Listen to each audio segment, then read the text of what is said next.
Okay, so today I'm going to go over some of the things that I've experienced after coming back to the U.S. and living in Europe for about 4 years. It's going to be an interesting ride, folks, so listen up. The one thing I do like about being back is being back in a home that's not as rustic as some of the homes in France. Now, you can find better homes in other countries, but overall, I think the construction here is much better, sturdier, more comfortable, central air. But you can find that in other countries. But I think when you're looking for a place to live, the U.S. has great housing. It has really nice housing. You have a backyard, you have a garage. You don't have to worry about parking down the street because there's no parking. And now it depends on the country you're in. In Europe, you see a lot of that. But you can probably go to the Caribbean and have no problems. No problems. In the Caribbean, you could probably do Panama. You could do Aruba, Bonaire, Curacao. You can go there and still have a nice environment, peaceful, no crime, and still probably great housing. So that's one thing I do like about the U.S. And I do like all the resources that are here. But when you're in another country, those resources don't matter when you have your freedom.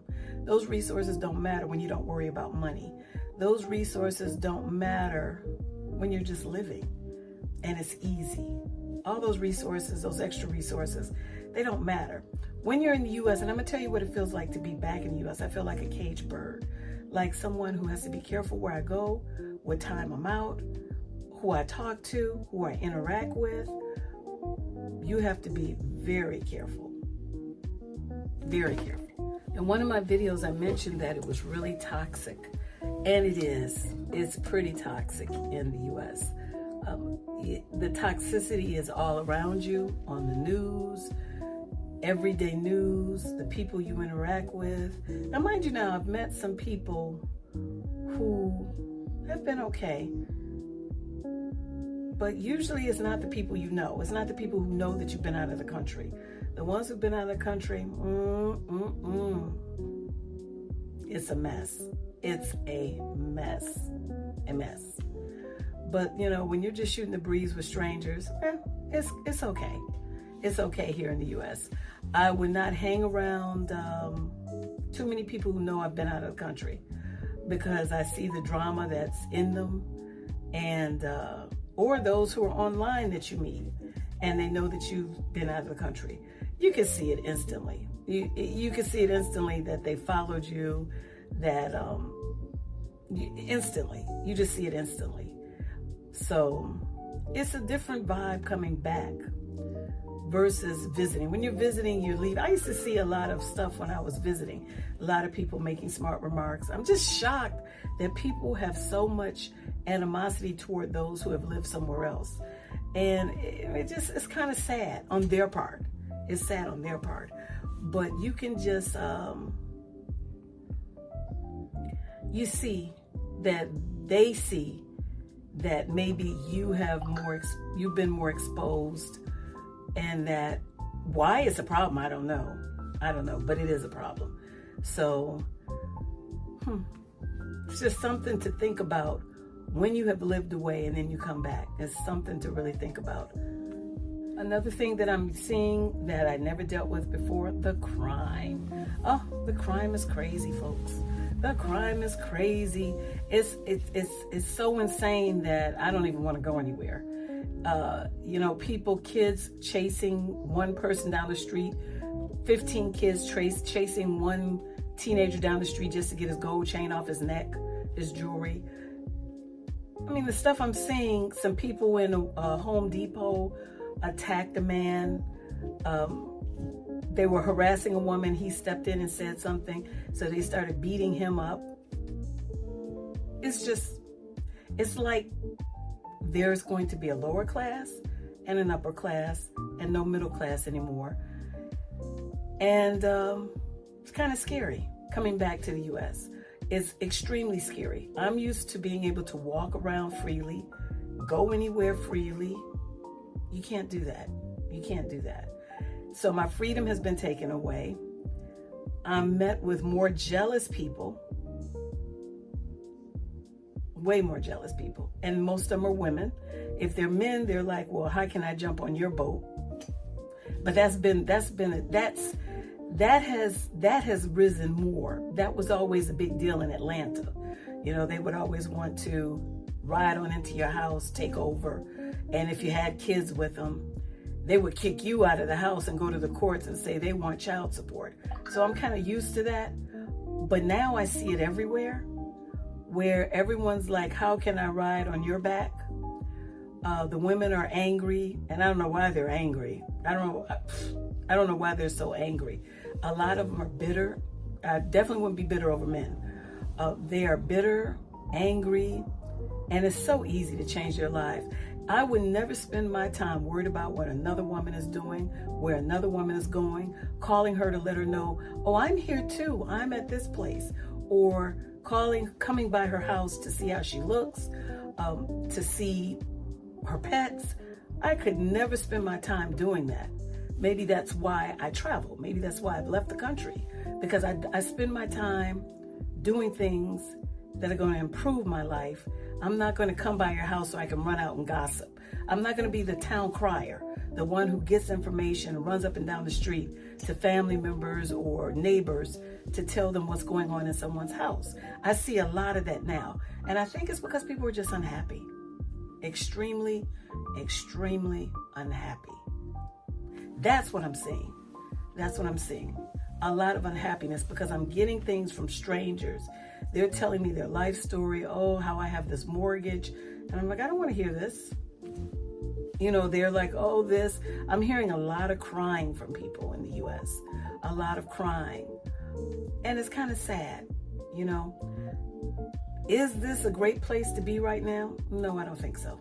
Not at all.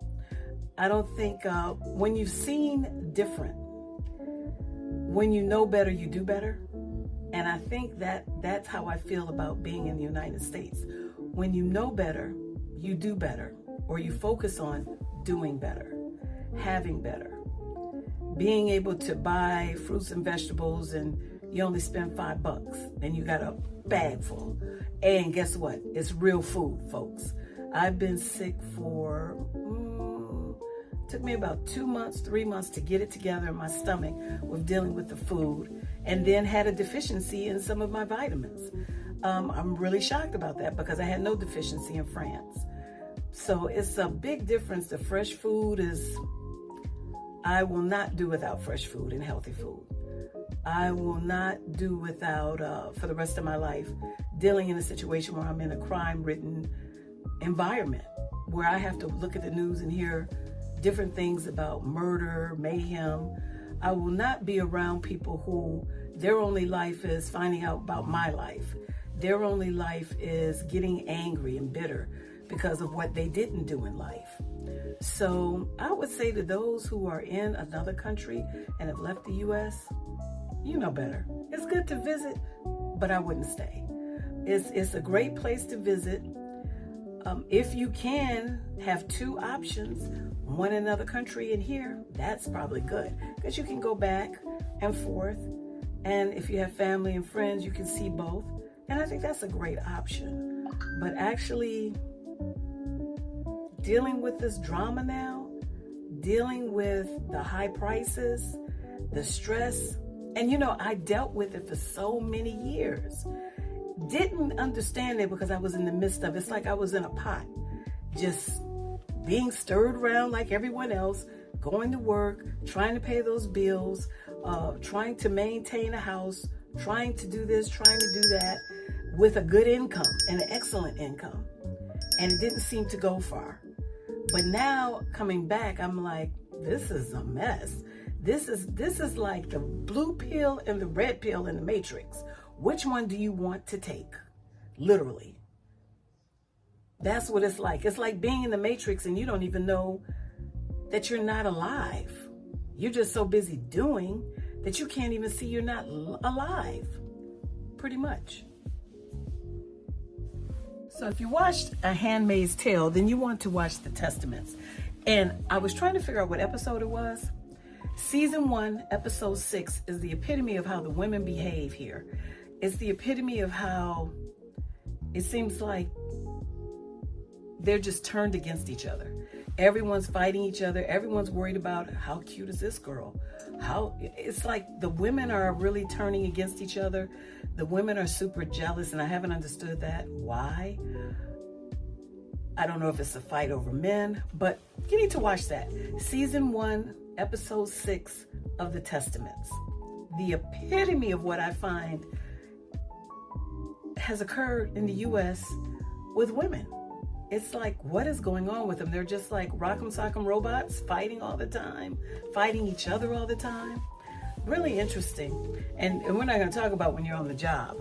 So, I used to think when I saw that on the job that it was something crazy and, all this chaos on the jobs in the U.S., people fighting, people backstabbing. You think it's just part of the environment. It didn't used to be. I remember when we had parties at jobs I used to work at, and we would all go out on Friday, hang out, have a lunch. But now it's a whole different world. And I think because everybody's just stressed. So take a look at that movie, and I will try to show you more of Detroit, because it's a city that's up and coming. Everybody's buying the homes.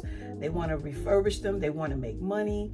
They're fixing up the city. We have the gentrification, which started that. You know how that works in every city. And now we have developments everywhere. Tons of developments. So stay tuned.